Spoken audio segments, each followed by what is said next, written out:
नमस्कार फ्रेंड, आज की इस नए वीडियो में जानेंगे सोशल साइंस के मोस्ट वीवीआई ऑब्जेक्टिव प्रश्न के बारे में। सो फ्रेंड, इस वीडियो को शुरू से लास्ट तक ज़रूर देखिएगा, काफ़ी महत्वपूर्ण होने वाला आज की ये वीडियो।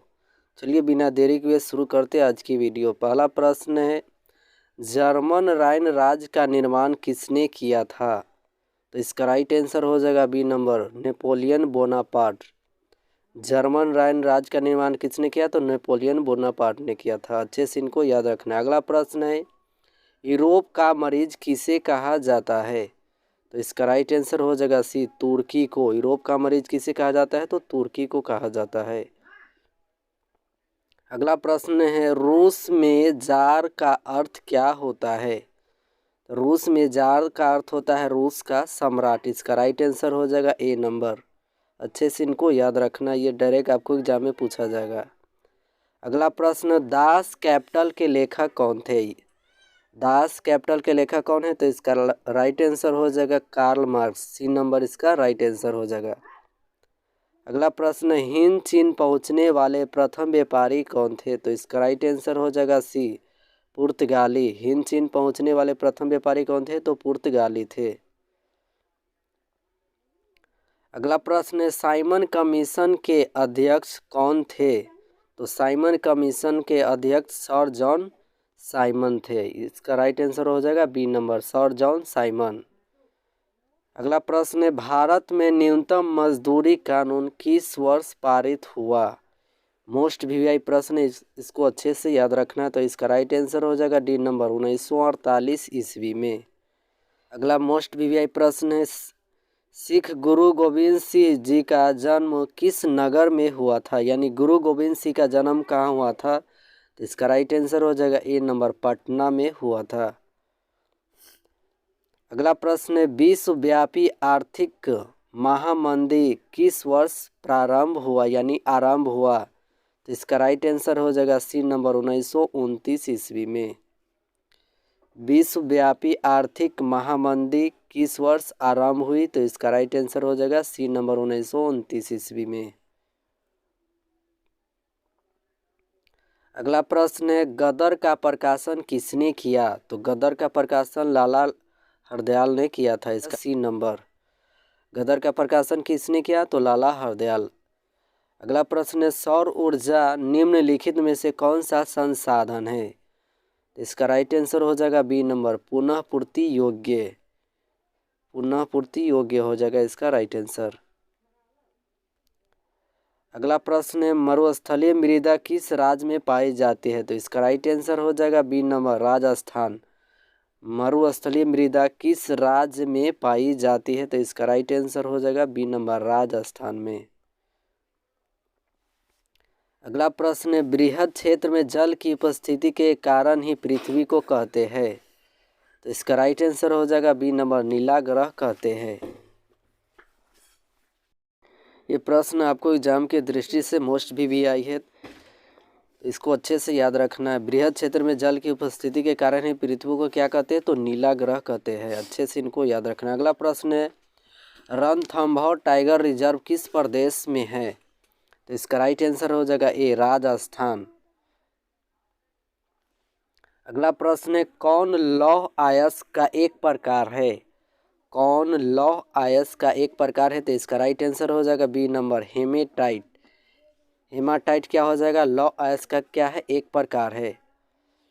अगला प्रश्न है, किस राज्य में खनिज तेल का विशाल भंडार स्थित है? तो इसका राइट आंसर हो जाएगा ए नंबर, असम में। असम में क्या है? खनिज तेल का विशाल भंडार स्थित है।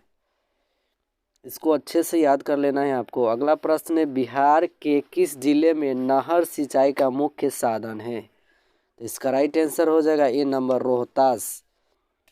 बिहार के किस जिले में नहर सिंचाई का मुख्य साधन है? तो इसका राइट आंसर क्या हो जाएगा? रोहतास।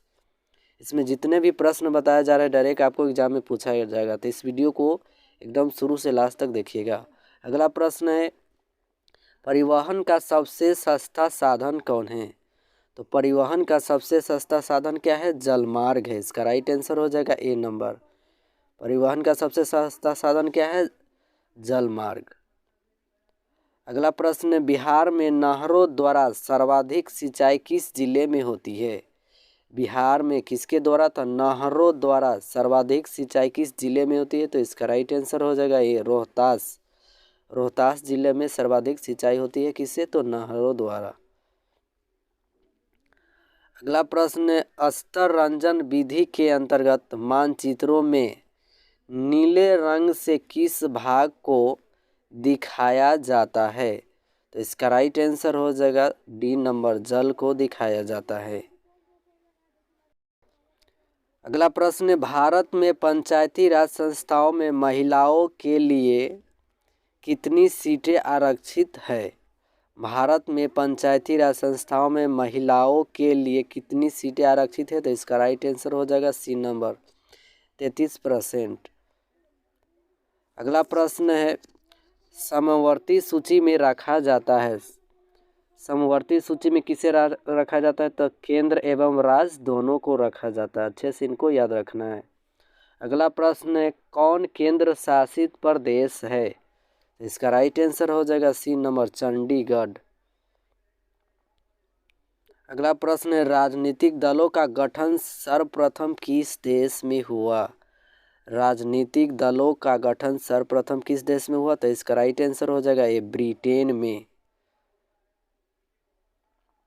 अगला प्रश्न है, निम्नलिखित में कौन भारतीय किसान यूनियन के नेता थे? तो इसका राइट आंसर हो जाएगा C number, Mahendra Singh Tikait. C number इसका राइट आंसर हो जाएगा। अच्छे से इनको याद रखना है।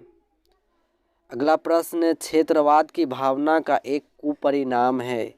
ये मोस्ट वीवीआई प्रश्न है आपको एग्जाम की दृष्टि से। तो इसका राइट आंसर हो जाएगा डी नंबर, अलगाववाद।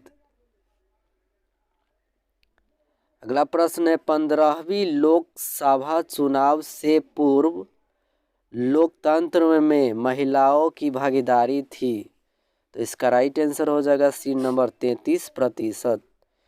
क्वेश्चन क्या पूछ रहा है? 15वीं लोकसभा चुनाव से पूर्व यानी पहले लोकतंत्र में महिलाओं की भागीदारी थी। तो इसका राइट आंसर हो जाएगा सी नंबर, 33%। अगला प्रश्न है, नर्मदा घाटी परियोजना किससे संबंधित है? तो इसका राइट आंसर हो जाएगा सी नंबर, जल से संबंधित है। अगला प्रश्न है, इनमें से किसे पिछड़ा राज्य कहा जाता है? ये मोस्ट वीवीआई प्रश्न है, बहुत बार पूछा गया। तो इसका राइट आंसर हो जाएगा सी नंबर, बिहार। बिहार राज्य को क्या कहा जाता है? पिछड़ा राज्य कहा जाता है। अगला प्रश्न है, वाणिज्यिक बैंक का राष्ट्रीयकरण कब हुआ था? तो इसका राइट आंसर हो जाएगा बी नंबर, 1969 ईस्वी में। वाणिज्यिक बैंक का राष्ट्रीयकरण कब हुआ? तो 1969 ईस्वी में हुआ था। अगला प्रश्न है, किस क्षेत्र को द्वितीयक क्षेत्र कहा जाता है? तो इसका राइट आंसर हो जाएगा सी नंबर, उद्योग क्षेत्र को द्वितीयक क्षेत्र कहा जाता है। अगला प्रश्न है, मानव पूंजी निर्माण के प्रमुख घटक है। तो इसका राइट आंसर हो जाएगा 5। मानव पूंजी निर्माण के प्रमुख घटक कितने हैं? तो 5 है। इसका राइट आंसर हो जाएगा सी नंबर। अगला प्रश्न है, कौन बहुराष्ट्रीय कंपनी है?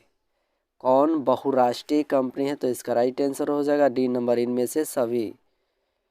Ford Motors, Coca Cola, Samsung, ये सभी क्या है? बहुराष्ट्रीय कंपनी है। कोका कोला है। इसका राइट आंसर क्या हो जाएगा? इनमें से सभी क्या है? बहुराष्ट्रीय कंपनी है। अच्छे से इनको याद रखना है।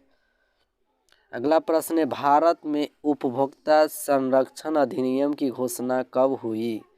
तो इसका राइट आंसर हो जाएगा सी नंबर, 1986 ईस्वी में। अगला प्रश्न है, भारत का केंद्रीय बैंक कौन सा है? ये मोस्ट वीवीआई प्रश्न है, आपको एग्जाम में अधिक बार पूछा गया है। तो भारत का केंद्रीय बैंक कौन है? आपको अच्छे से याद होगा, रिजर्व बैंक ऑफ इंडिया। ये नंबर इसका राइट आंसर हो जाएगा। अगला प्रश्न है, विनिमय के कितने रूप है? तो विनिमय के कितने रूप है? 2 रूप है। विनिमय के कितने रूप है? तो 2 रूप है। अच्छे से इनको याद रखना है आपको।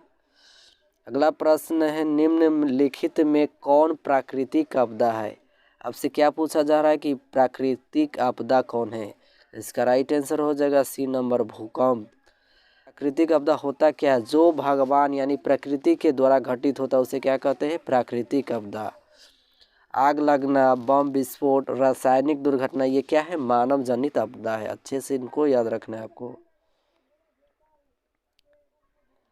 अगला प्रश्न है, बिहार का कौन सा क्षेत्र बाढ़ग्रस्त क्षेत्र है? यह भी प्रश्न बहुत बार पूछा गया है, तो इसका राइट आंसर हो जाएगा डी नंबर, उत्तरी बिहार। बिहार का कौन सा क्षेत्र बाढ़ग्रस्त क्षेत्र है? तो उत्तरी बिहार। अगला प्रश्न है, किस नदी को बिहार का शोक कहा जाता है? तो किस नदी को बिहार का शोक कहा जाता है? आपको अच्छे से जानकारी होगा। तो कोसी नदी को बिहार का क्या कहा जाता है? शोक नदी कहा जाता है। बिहार का शोक कौन नदी है? तो कोसी नदी है। सी नंबर इसका राइट आंसर हो जाएगा। अगला प्रश्न है, बाढ़ के समय निम्नलिखित में से किस स्थान पर जाना चाहिए? तो बाढ़ के समय हमें किस स्थान पर जाना चाहिए? ऊंची भूमि वाले स्थान पर जाना चाहिए। इसका राइट आंसर क्या हो जाएगा? ए नंबर। बाढ़ के समय किस स्थान पर जाना चाहिए? तो ऊंची भूमि वाले स्थान पर जाना चाहिए। वीडियो को अच्छे से शुरू से लास्ट तक देखिएगा। वीडियो अच्छा लगे तो प्यारा सा कमेंट कीजिएगा और दोस्तों के साथ शेयर कीजिएगा। धन्यवाद फ्रेंड।